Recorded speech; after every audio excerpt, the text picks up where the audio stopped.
Hey, it's me, Miss P. I'm going to finish Kitten Chronicles today. I look a little weird because I just finished recording a parody. Actually, it's the parody that my students asked me to write. They wanted me to rewrite Old Town Road. So I did, to Old Main Street. And I recorded it. And so before I take all my lighting down for the day, I thought I'd go ahead and finish up Kitten Chronicles. Chapter 14, Company's Company. Life was good, just me and my human. Sometimes Connor would visit for a little bit after school, and then his parents would come and pick him up. But there were a couple of times that first year when Jody invited something called Friends and Family over to my house. One time her mom and dad came for dinner. Her dad reached down and petted me a bit. Her mom just said, "Hi, Jasper." Then they did something really weird. They ate their meal in the kitchen. Jody usually ate her meals in the living room. She'd sit in her chair or on the couch with a little table in front of her. It's great because I could sit on the table next to her or on the couch beside her. This time, Jody and her parents sat around the round table. I tried to climb up on the table one time, and Jody stopped me by grabbing the water police again. "No, Jasper, stay down or I'll have to lock you away," Jody instructed. "I think you meant for me to sit on the table and join you," I replied. I may have misunderstood her because the next thing I knew, she was tossing me into the bathroom and closing the door. I scurried to the bedroom door, but she had closed that door too. No fair. I only had access to 4 of my rooms. They had all the other 3. Did they forget I was king? Later, as flowers started blooming outside my window, 2 ladies came to the house. I figured they'd lock me up like Jody had while her parents were over for dinner. These ladies were Cheryl and Belinda. As soon as they arrived, I knew they were going to be different. How did I know? Well, I could smell their scent. Guess what I smelled? Cats! I smelled the scent of 1 cat on Belinda and a whole crew of cats on Cheryl. I looked out the window to ensure the cats weren't going to invade my kingdom.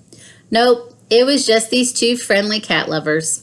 Again, they went into the kitchen and ate dinner. However, I was the center of attention, as I should be. "Well, aren't you a pretty kitty?" Belinda remarked with adoration. "I just love your markings, Jasper. What a beauty," exclaimed Cheryl. "Yes, you are right. I am beautiful, but you are wrong about being a kitty. I am not a kitty. I am a king," I corrected. "Jasper, go eat your food and leave us alone," ordered Jody. "Excuse me, Jody, I think you are forgetting who is the boss in this household," I explained. So I started rubbing up against their legs. First, I would go to Belinda, then I would go to Cheryl. Sometimes they would reach down and pat my head. Their cats have trained them very well. I'm impressed. Next thing I knew, Jody got up, reached in the fridge, and gave me a scoop of the stinky wet food. Delish. I finally figured it out. When Jody didn't want me messing around with what she was cooking or eating, then she would lure me away with the yummy food. I put that into my brain's file cabinet for later use. After dinner, they returned to the living room. I thought it was to play with me because what else would 3 cat ladies do after dinner? But sadly, I was wrong. Jody sat on her chair and Cheryl and Melinda sat on the couch, and then they all started watching the the television. I would wander from Belinda to Cheryl and back. However, after a few more minutes of delightful neck scratching and perfect petting, I meandered back to Jody. I leaped to her lap and stretched out on her legs, and when I woke up, Belinda and Cheryl had disappeared, and Jody said those 4 magic words. "Jasper, let's go to bed." Chapter 15, the final chapter. Happy birthday, King Jasper. Guess what?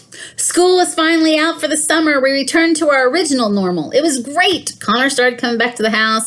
It took me a few days to be okay with his presence again. I didn't like it when he tried to hold me close. I didn't mind him being there because it meant Jody was home with me too. Plus, he'd let me take naps with him on the couch. Sometimes Connor would play games on the talking box. Television. And Jody would read. She'd stretch out her legs and I would sprawl out. This was the life.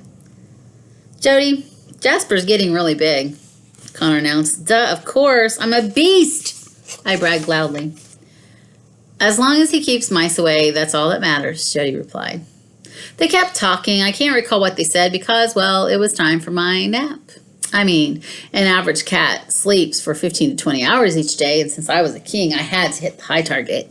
Most days started to pass just as they did that first summer in my castle, and then one day, happy birthday to you, happy birthday to you, happy birthday, dear Jasper, happy birthday to you, sang Jody. I think you forgot something, Miss Fuzzy Hair, I meowed back. Did you know it was your birthday, big boy? Are you my sweet kitty? She asked. Big boy, sweet kitty. There's no way I can be both, I replied. But I'm neither. I am a king. King Jasper, I meowed proudly. You know, my human may be a teacher, but she's not too quick at picking up feline language. I still don't think she knows that I'm in charge. Oh well.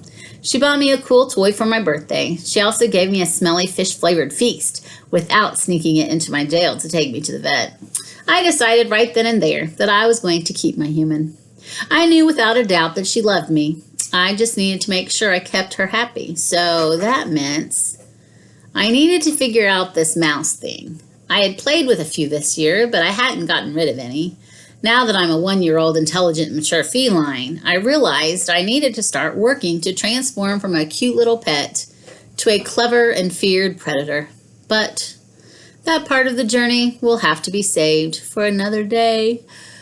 For now, I think I better go take a nap. Oh, isn't he a cute little kitty? Oh, excuse me. A cute, feared beast. Next week, I will start the second book, which is Pet to Predator, Memoir of a Feline Hunter. Have a great day.